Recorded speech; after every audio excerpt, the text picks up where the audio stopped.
Salom aziz bolajonlar. Bugun biz bilan yangi savol-javob o'yini. Tayyormisiz? Ha, albatta. Boshlaymiz. Qani bolajonlar, nega do'stimizga yordam berish yaxshi? Chunki yordam do'stlikni mustahkamlaydi. Nega o'yinchoqlarni boshqalarga ulashish kerak? Chunki mehr bo'lishganda ko'payadi. Qani, kim aytadi?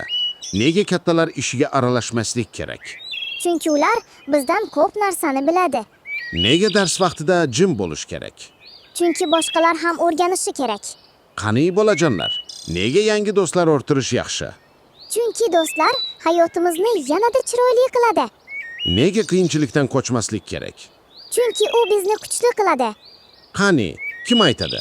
Nega qo'pollikdan saqlanish kerak? Chunki qo'pollik yuraklarni sovutadi. Nega o'qituvchini tinglash muhim? Chunki bilim o'qituvchidan keladi. Qani bolajonlar, nega uy hayvonlariga g'amxo'rlik qilish kerak? Chunki ular ham jonli mavjudot.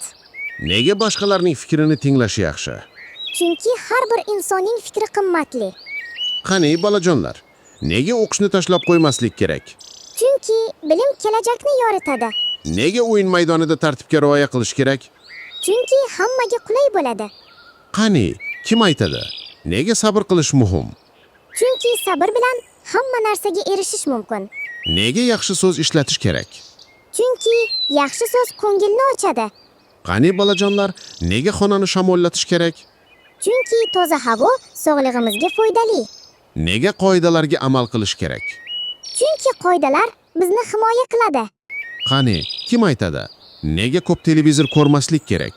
Chunki ko'zimiz charchaydi. Nega tabiatda shovqin qilmaslik kerak? Chunki hayvonlar va qushlar bezovta bo'ladi. Qani bolajonlar, nega nonni qadrlash kerak?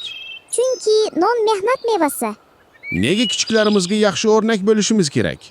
Chunki ular bizdan o'rganadi. Juda ajoyib. Bugun yana ko'p foydali narsalarni o'rgandik.